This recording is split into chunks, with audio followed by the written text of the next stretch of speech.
Your RV just caught on fire. What are you gonna do?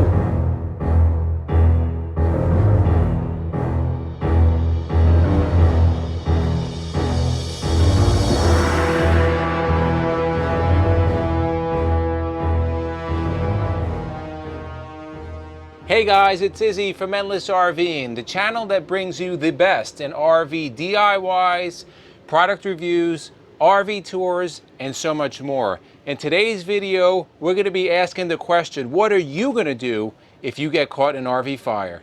So the first thing we're going to talk about is RV fire detection and prevention. And the most important thing you're going to want to know and do is you're going to want to make sure that your smoke detectors, propane detectors, and CO detectors are all working. So, your smoke detectors. Most RVs, actually any RV that's sold new, is going to be required to have a smoke detector, propane if it's equipped with propane, as well as a CO detector. Here's our smoke detector over here. You're going to want pretty periodically, but definitely once a season, you're going to want to test it, which I'm going to do right now. I'm going to push and hold. That's letting me know that this smoke detector works. What I'm gonna do before we start our season, I'm gonna pull the cover off and I'm gonna change the 9-volt battery that's in here. Probably doesn't need to be changed, but how much does it cost for a 9-volt battery and what's your life worth? We're now in the bedroom smoke detector. I'm gonna test this one also. Good, it's working. Guys, let me tell you something. If you buy a new RV, a lot of times these things will have a plastic like sleeve in here that's gonna, it's there to protect the battery from being used. When they did our PDI, they did not pull that plastic out. Therefore, the contacts of the battery were not making contact with this unit, and essentially our smoke detectors were not working. So make sure if you buy a new RV, make sure these things work, okay? Very, very important. The other detector you're gonna wanna check is your propane detector. They're always gonna be low. They're gonna be somewhere, you know, either by the step or us, it's on the passenger side. You're just gonna wanna push and hold it. This one is wired into our system, and you can see that it's gonna beep a couple times. That's letting me know that it works. Now we're gonna cover your escape routes. When this tinderbox goes up, you have seconds to get your ass out of here, okay? So we know where our escape routes are, and there's several. We have our two windows, our sliding windows. We have them both on the passenger and driver's side. Slide, and we're gonna go either out head first if it's really bad, or preferably we're gonna go out foot first, okay? Test these out, guys. If you are, you know, a little bit on the hefty side, you may not be able to get out of here, okay? So don't wait till the moment of truth to try to figure out if you can get out or not, okay? We also have on our driver's side midship, right by the dining room table, we have another exit window, and it's gonna be 2 latches. Window's gonna go out, you're gonna go out, okay? Important stuff here. You want to periodically open those windows up. There's rubber seals on there. As you know, you're going down the road and the difference in temperature, those seals sometimes will stick on the windows, and they were actually a little bit stuck today when I went to open them up. So you definitely want to make sure that you know how to use it, and again, that you can get out. Here's our third exit in the bedroom. Same thing, right? 2 latches, this is gonna come out. Now you see a plan here, this is just glued in. This could be ripped right out, it's not permanent. This is gonna be small. There's definitely people that are not gonna fit through here. I'm pretty sure I can fit through here, but I'm gonna show you something, okay? What I keep in this drawer is a hammer, okay? And let's move to the back. Here is a really nice escape route. And if the flames are coming in that way, I'm gonna slam the door shut and I'm gonna start going to town on this window, break it open, and we're going out, okay? Another important thing that you wanna keep with you are wool blankets, not polyester, but wool, it's kind of flame retardant, right? Not that it won't go up in fire, but it may give you those precious seconds to get something on you and kind of protect you really quick from a fire. Also, say you break this glass, right? You have shards of glass here. Wrap that wool blanket around your hands as you're breaking the glass. Take it, you could put another wool blanket on the sill here, so when you're going out, you're not, you know, filleting yourself as you're going out, right? So those things are really cheap on Amazon. Keep them strategically around the rig. We'll keep some in the bedroom, keep some in midship, and, you know, wherever else you want. They're pretty inexpensive. All right, here's the other thing that you're gonna wanna know how to use. This is a fire extinguisher, okay? This is an ABC fire extinguisher. It's gonna extinguish most common fires, pretty much anything that will be on an RV, electrical, paper, or some kind of flammable liquid. A couple important things on this, okay? These kitty ones, they have a 6-year life on them, okay? You wanna make sure that it says full. If that little arrow says empty, throw this in the garbage, okay? These things are probably about 20 bucks each. How to use it? There's a pin here. I've used these before, but it's a one-time use. You're gonna pull the pin, squeeze, stand about 3 to 6 feet back, and let it rip, and there's gonna be white powder everywhere, and hopefully it's gonna suppress that flame. While we're on the topic of fire extinguishers, most RVs are only required to have one fire extinguisher, okay?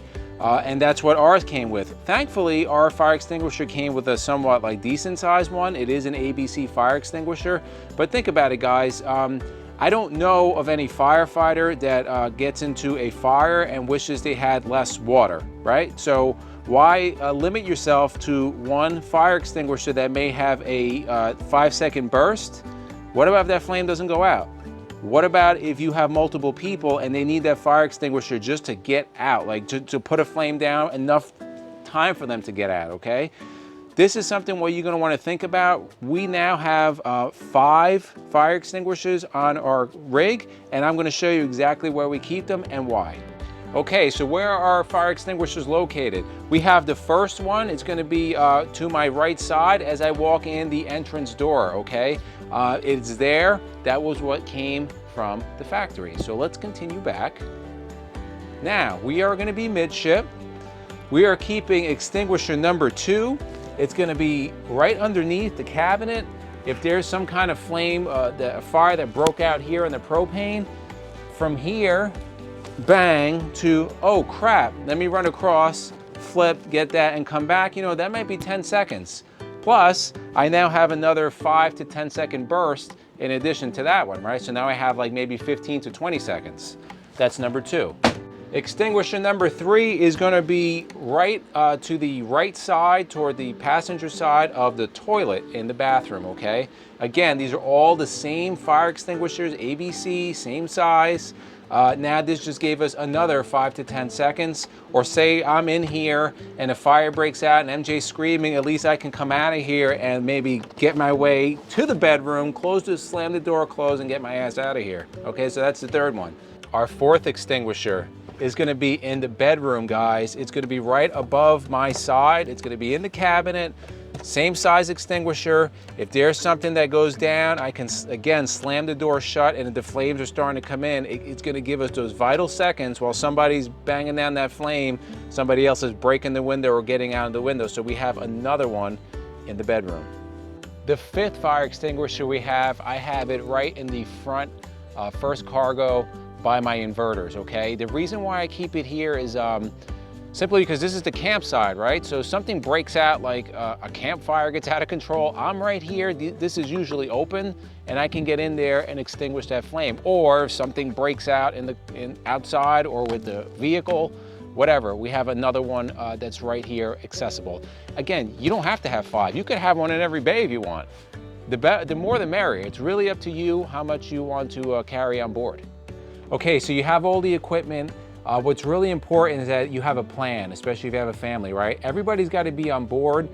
If something like this happens, it's kind of really hard to practice for in real life because you can't set things on fire. You get in trouble for that.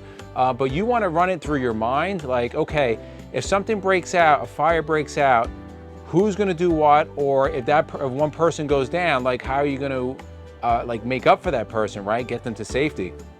So you want to make sure that everybody knows where the fire extinguishers are. You want to make sure that everybody knows how to use the fire extinguishers, and everybody knows where the exits are, and also that you have some kind of muster point, right? So it can get really smoky. You may not hear, you may not see everything, but if you get out, you want to make sure that, say your kid gets out, they know if they get out that they're going to meet you at this location, okay? And the reason why you want to do that, because if they're not at that location, now you're thinking They may be in there and you may do something foolish and go back in and get yourself possibly killed.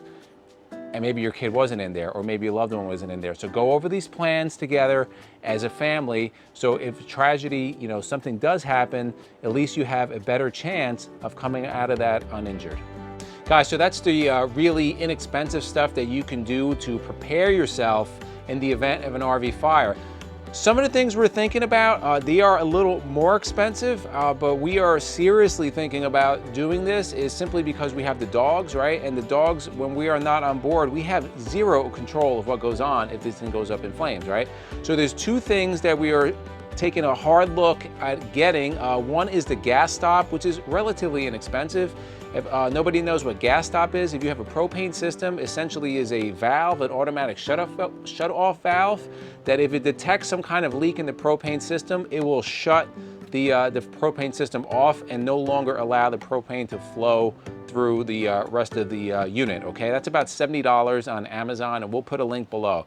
The second thing, which I've actually been on the phone with the representatives of this, is a fire suppression, and it's called Protang, okay? And what Protang does, they are tubes that are filled with a fire suppression agent in them, and you will strategically put those around your rig. When I spoke to the representative from Protang, they advised me, due to we have a residential refrigerator, that we don't need to do it there. If you have an RV refrigerator, they recommend that be the #1 spot, because apparently that's the #1 cause of fires is the RV refrigerator.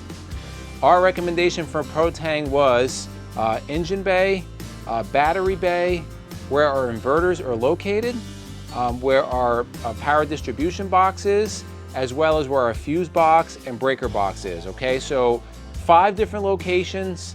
It's not cheap, but this stuff works. I'll put some videos in here so that way you guys can see how it works. And listen, what is the cost of your property, your life, your pet's life? It's really a personal decision.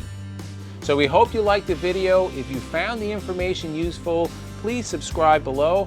Also, if you know anybody that owns an RV, share this. If you have any precautions that you take regarding fire safety in an RV, put it in the comments below, okay? And if you like the video, please make sure to hit the thumbs up. From myself and MJ, who's on the camera, we thank you guys for watching, and we'll see you on the road.